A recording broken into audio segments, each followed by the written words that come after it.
Alright, off we go again. Go bowling at lunch here. We'll see how well we do. Unlike many of the days here in Northeast Ohio, we have a beautiful sunny day, not a cloud in the sky. Could not ask for better conditions to be making this drive.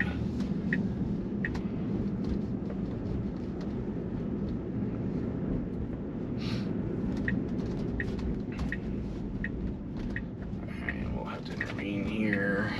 It's going to make a stop when it shouldn't have, so one confusing action there.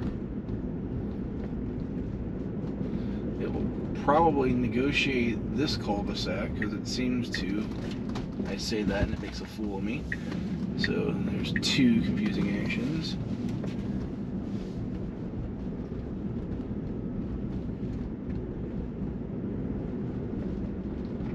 Now with those cul-de-sacs, we never really know what we're going to get.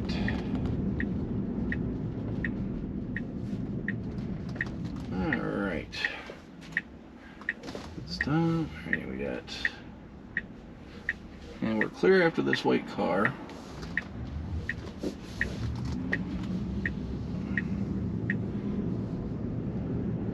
Unsure why it kind of paused there, but it made the turn. Not as smooth as you'd like, but it did make it.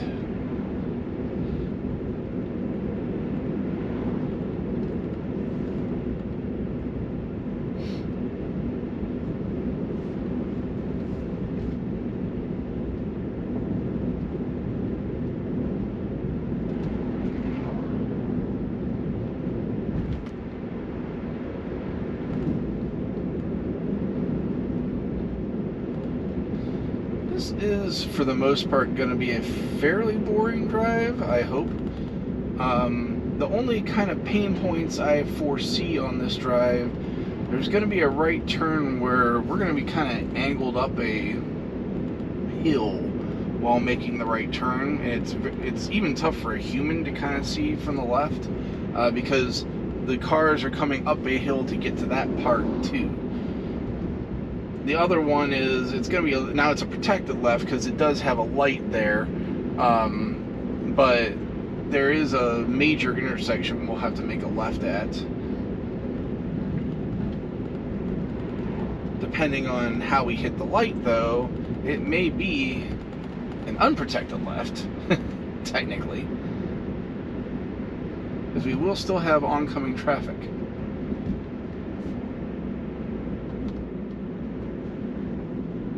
I guess we'll be protected from cross traffic, but not oncoming.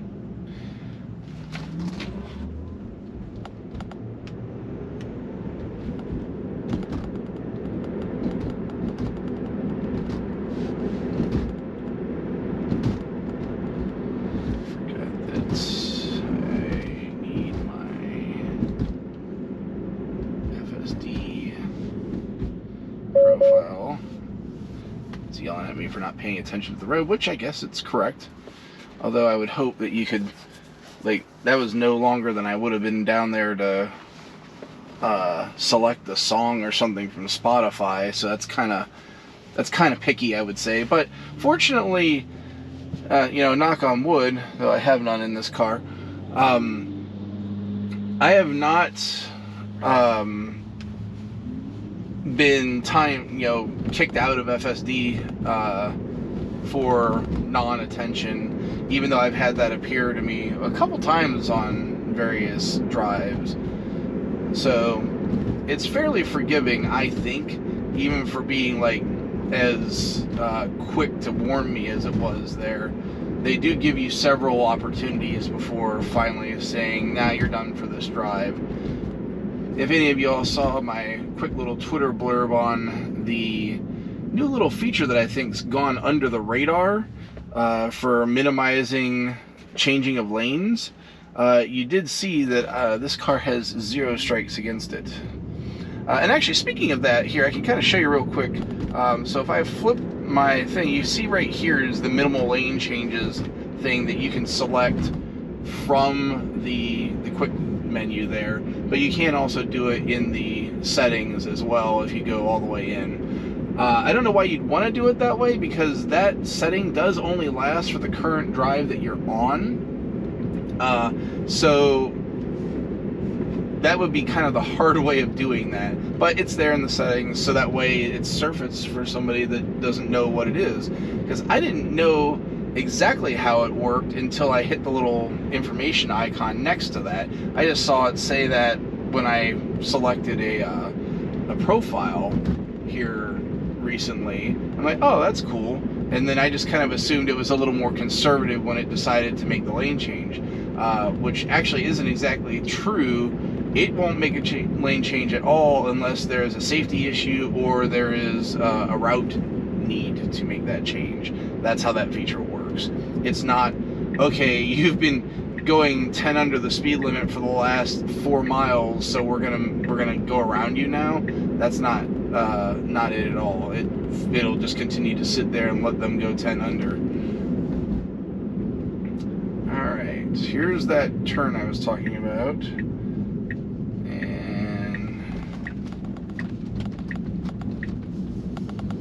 Luckily, we had the green light, so no issues with that. I was wondering about that Honda in front of us, because he was looking like he was going to threaten the drive path a little bit, but the car handled that well, and he did what he was supposed to and waited on me. So there we go. Good turn.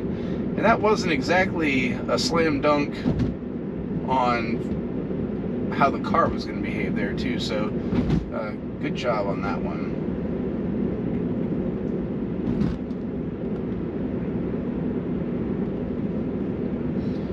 So thus far, we have our 2 confusing actions in my neighborhood, which is almost always the case. There's at least one almost every time. I cannot remember the last time I've gotten out of that allotment without having at least one of those cul-de-sacs throw a problem for me. It has happened in the past, but not often.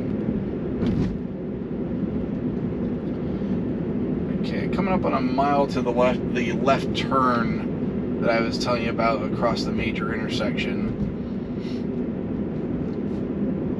And in previous versions, the car will make the lane change here pretty soon, actually. Thought I was going to try and slow down and make it there because it kind of hesitated in accelerating, but now I got this silver car in my blind spot.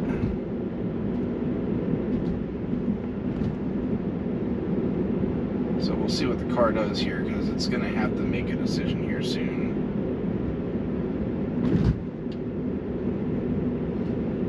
I'm just about far enough in front of her that I can safely make the lane change. So we're going to have to do it here soon.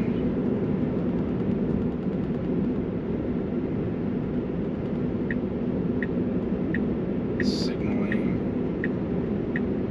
There we go.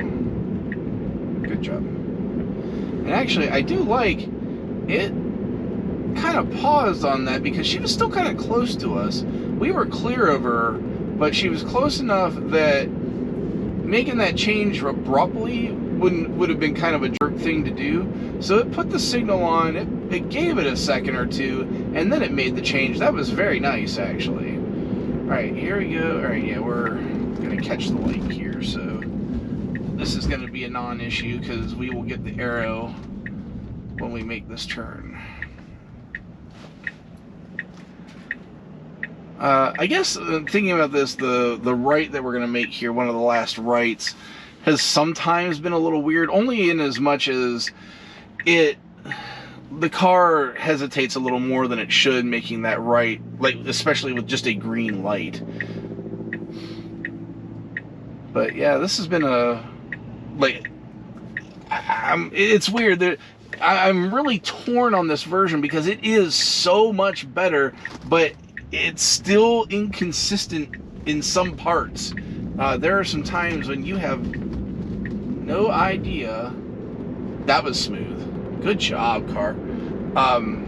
in past versions, that would have just slammed on the brakes there. And there was a blue car on the right there that was kind of threatening to pull out as well, that it just, wow, it threaded that needle beautifully. That was pretty good. It was really good. And it's stuff like that. It's like, dang, that was really good. That's exactly what a human would have done. Impressive. I'm going to speed up so I don't kind of piss this guy off, because it's going up to 45 anyway. Exactly what a human would have done. What are you doing here, car? Okay, so that's going to get confusing action, because there's no need for it to be on the brake at all there.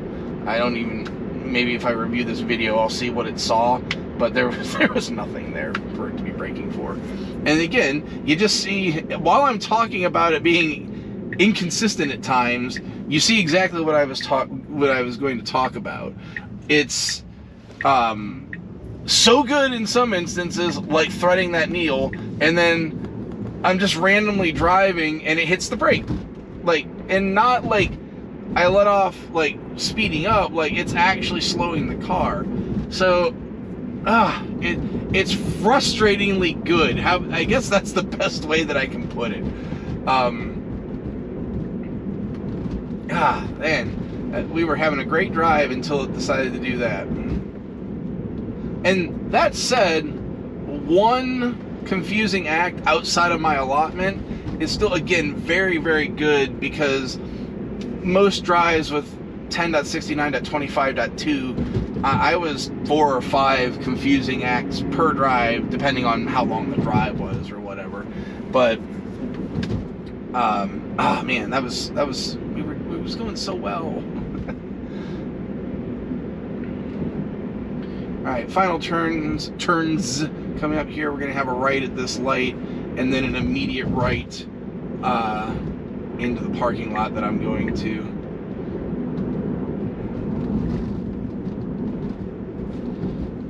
Now this is something that, it wasn't anything that it ever threatened, and I still don't think that they handle railroad crossings really at all in the software, but that's something they're going to need to work on. Because had those cars been piled up a little more, it might have needed to stop ahead of that railroad crossing.